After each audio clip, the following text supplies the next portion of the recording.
Üçüncü Bölüm. Öcalan Türkiye Cumhuriyeti'nin taşeronu mu?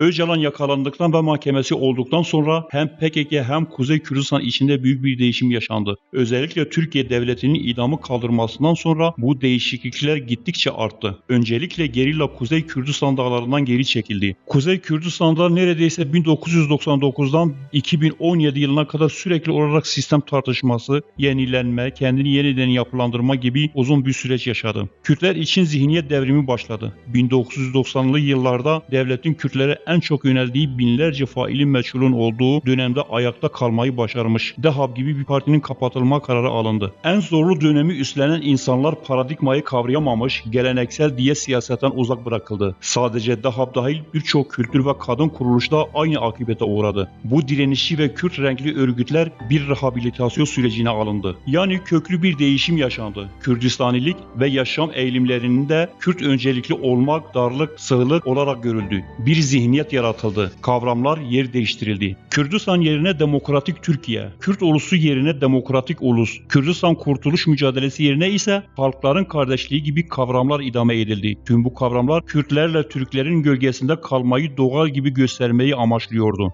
Öcalan, Kürdistan halkının Birleşmiş Milletler yasalarınca kabul edilen kendi kaderini tayin hakkını tüm Kürt halkı adına kullandı. Kürtlerin kendini yönetme ve kendi devletini kurma hakkını Türkiye Cumhuriyeti'ne devretti. Peki neden? Öcalan bir taşeron mu? PKK ve yarattığı sistemin en büyük yeteneği kendi gizlemek ve olduğundan farklı göstermeyi başarısıdır. Uzaktan bakınca her şey normal ve yerinde gibi görünür. Oysaki gerçek bilimsel gözle bakıldığında olayların hiç istenildiği gibi gitmediği, bir yerlerde hata olduğu görülür. Örneğin Kürdistan özgürlük mücadelesi için 40 bin kişinin hayatını kaybettiği, bir parçada neden Kürt dili kullanılmama ile yüz yüze geldi. Ahmet gibi Kürdistan'ın başkenti dediğimiz ve HDP'nin bile neredeyse %60 oy aldığı bir yerde neden insanlar Kürtçeyi konuşmuyor? Kürtlerin dillerinden uzaklaşması ve Türk toplumuna entegre olması neden en çok demokratik siyasete izin verilen, en çok parti ve kurumun olduğu 2000'li yıllarda gerçekleşti? 2000'li yıllar Kürtlerin asimilasyonu kabul ettiği ve neredeyse oto asimilasyonu kabul ettiği bir dönemdir. Elbette Kuzey Kürdistan'da Kürt kimliğindeki erimenin Öcalan ve devlet arasındaki yapılan anlaşma ile yakından ilişkilidir. Evet, Öcalan ve devlet arasındaki bir anlaşma var. Bu anlaşma Kuzey Kürdistan'ın son 20 yıllık psikososyal ve siyasal durumundan da anlaşılıyor. Fakat bir de Öcalan'ın görüşme notları ve kitaplarında da iyi bir gözlemci olarak sonuç çıkarmak mümkün. Öcalan'ın devletle anlaşmasının bir diğer delili de Türkiye'ye ilk getirildiği zamanki soruşturma görüntüleridir. Öcalan soruşturması değil, Türkiye Cumhuriyeti ile Öcalan'ın görüş alışverişi. Öcalan 1999 yılında Türkiye'ye geldikten sonra soruşturmaya tabi tutulur.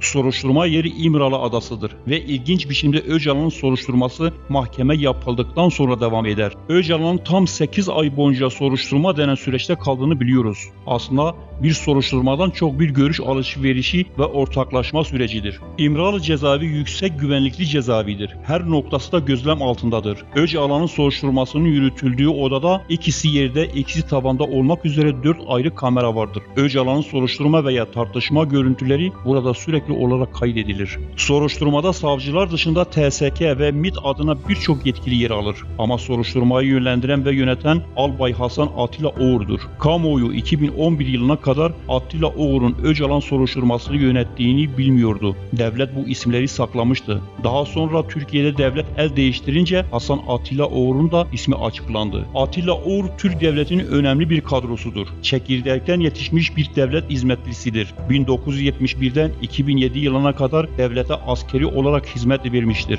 1981'den itibaren Kürdistan'da jandarma istihbarat komutanı olarak görev yapmıştır. Yani bir istihbaratçıdır. Birçok gerillanın imha operasyonunu yönetmiştir. Kendini Kemalist ideoloji ve Kemalist Türkiye Cumhuriyeti'ne adamış biridir. AKP devleti ele geçirmeye ve devletin Kemalist çizgiden uzaklaşmaya başladığını anlayınca 2007 yılında ordudan istifa etti. Hasan Atilla Oğur daha sonra 5 Ağustos 2013 yılında Ergenekon davasına tutuklandı. Öcalan Öcalan'ın 1991-1998 yılları arasındaki danışmanı ve yakın dostu Yalçın Küçük ile Hasan Atilla Oğur aynı dönemde tutukluydu. Çünkü ikisi de zaten birbirini iyi tanıyan, aynı düşüncenin yoldaşı ve aynı sistemin üyesiydiler. Ergenekon ayrıca Hasan Atilla Oğur, Öcalan'ın her zaman ilişkide olduğu Doğu Perinçek'in de yakın dostudur. 2015 yılında Doğu Perinçek'in partisine katılır. Öcalan devletin hangi kanadı ile anlaşmıştı? AKP'nin hükümete gelmesiyle Türkiye Cumhuriyeti'nde yavaş yavaş bir kimya değişimine yol açıyordu. Devlet bir paradigma değişimini yaşıyordu. Kemalizm artık temel değerleri değildi.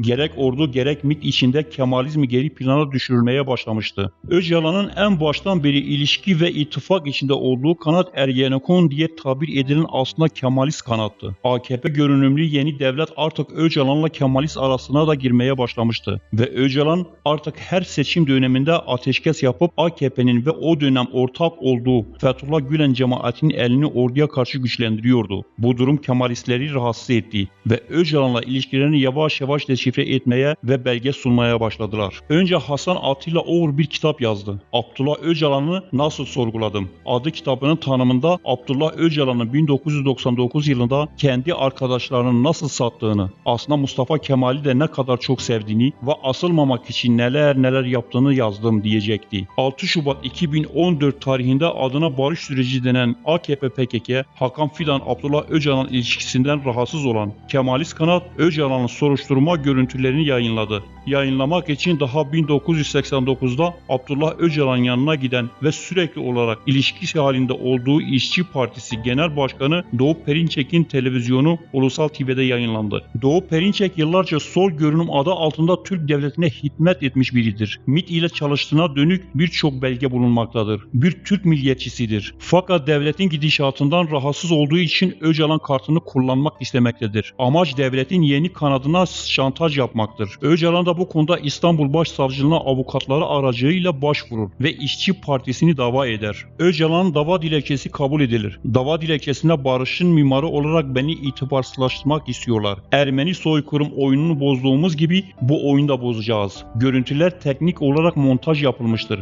Cümlelerim değiştirilmiştir, ifadeleri kullanılır. Görüntüler kısa veriliyordu. PKK yöneticileri olayı çok büyütmek ve tüm Kürtlerin içinde yaymak istemediler. Fakat soru işaretleri artınca cevap vermek zorunda kaldılar. Mustafa Karasu görüntüler montajlı. Onlar önderliğimizi irtibatsızlaştırmak istiyorlar. O zaman bizler önderliğe daha fazla sahip çıkmalıyız. Bunun için önderliğimizin düşüncesini ve paradigmasını her yerde pratikleştirmeliyiz diyecekti. PKK halka görüntülerin montaj olduğunu, çözüm sürecini baltalamak için yayınladığını söyledi. Oysaki İşçi Partisi mahkemeye görüntülerin orijinal halini verdi ve kendini savunmak için daha sonra hiç dokunulmamış ham görüntüleri yayınladı. Yani görüntü montaj değildi. Hatta İşçi Partisi bir basın açıklamasını yapıp Öcalan'ın avukatlarına gelin inceleyin dedik ama gelmediler diyecekti. Öcalan ile devlet arasındaki anlaşmayı gözler önüne seren bu soruşturma görüntüleri son 20 yıllık Kürt tarihini ve özellikle de Kuzey Kürdistan tarihini anlamak için önemli bir veriydi. Fakat PKK ve devlet tarafından bir hokkabazlık numarası ile insanları yokmuş gibi gösterdi. Üstü örtüldü. Eğer soruşturma görüntülerini ve Öcalan'ın görüşme notlarını bir araya getirirsek Öcalan'a verilen görevler olduğunu ve Öcalan'ın devlete verdiği sözler olduğunu göreceğiz. Peki Öcalan'a hangi görevler verildi? Öcalan'a taşeronluk görevi. Soruşturma videolarında Öcalan şöyle der.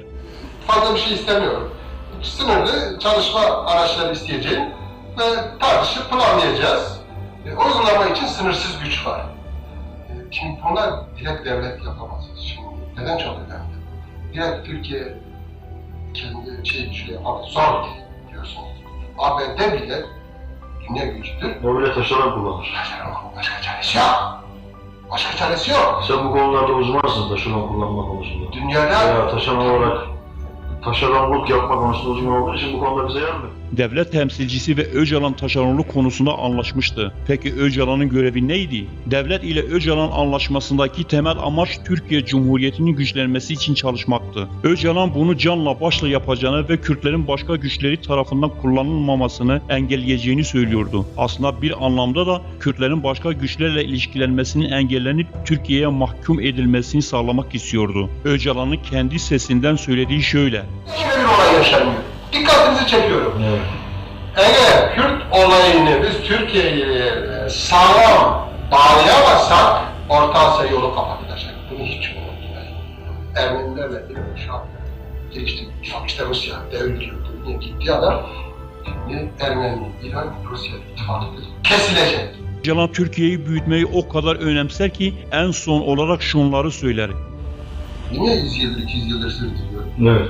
En son bütün dünya devletleri Türkiye'yi bununla zorlamak istiyor. Tersine dönüyor. Türkiye sınavlarla dinleyip bütün bölgeyi bir defa kontrol altına alacak. Rusya'yı kontrol altına alacak. İngiltere bitti. Tabii ikinci plan. Onun için diyorum Türkiye büyük kazandırıyor. Öcalan Türkiye'yi koruma ve geliştirme hassasiyeti daha sonra da her koşulda devam etti. Tüm savunmalarında Türk devletinin katliamlarına vurgu yapmak, Dersim'i, Zilan'ı ve Kürt tarihini örnek vermek yerine kapitalist moderniteyi AB, ABD ve İsrail'i sorumlu tuttu. Türk faşizmini değil, Avrupa hukukunu yargıladı. Yani çok büyük bir felsefe ve tarih bakış açısı gibi görünen şey aslında Türk faşizminin işgalciliğini örttü. Öcalan Türkiye devletinin büyütülmesi konusundaki görevini her koşulda yerine getirmek için elinden geleni yaptı. En son olarak 2 Mayıs 2019 tarihinde avukatları aracılığı ile gönderdiği mektupta da Suriye ve Rojava Kürdistanı meselesi için Türkiye'nin hassasiyetlerinde de duyarlı olunmalıdır dedi. Kürtler Cumhuriyet'in taze kanı olacak. Soruşturma videolarının tamamı izlendiği zaman Öcalan Türkiye devletine nasıl bir stratejisyen gibi yardımcı olduğu görülecektir. Öcalan devletle verdiği ilk söz Kürt halkını Türkiye devletinin kullanımına açmaktı. Bunun için de çok rahatlıkla şunu söyledi. Sonuça bakacaksınız. Burada ben oyun oynamayacağım. Eğer devlet bana hizmet imkanı verirse, çok açık söylüyorum, inanılmaz gelişmeler ortaya çıkacak. Ben dün şeyi söyledim. Yani doğudaki halkın Cumhuriyet'in taze kanı haline getirilmesi söz konusu. Beğenmediysek modeli ne yaparsanız yapın. Uluslararası komplo yok, eve dönüş var. Evet, büyük çelişki buradadır. Kendisine Kürt halk önderi denen kişi devlet karşısında Kürt denmekten imtina eden biridir. Kürt demek yerine doğudaki halk der. Doğudaki halk demek Kemalizmin ve Türk faşizminin kullandığı bir kavramdır. Onlara göre Kürt yoktur. Doğudaki halk vardır. Öcalan da aynı sözü kullanır. Üstelik doğudaki halk Türkiye Cumhuriyeti'nin taze kanı olacaktır. Yani Cumhuriyeti büyütecektir. Cumhuriyete hizmet edecektir. Zaten Öcalan soruşturmada da kendi Kürtlüğü konusunda da şu yorumu yapmıştır.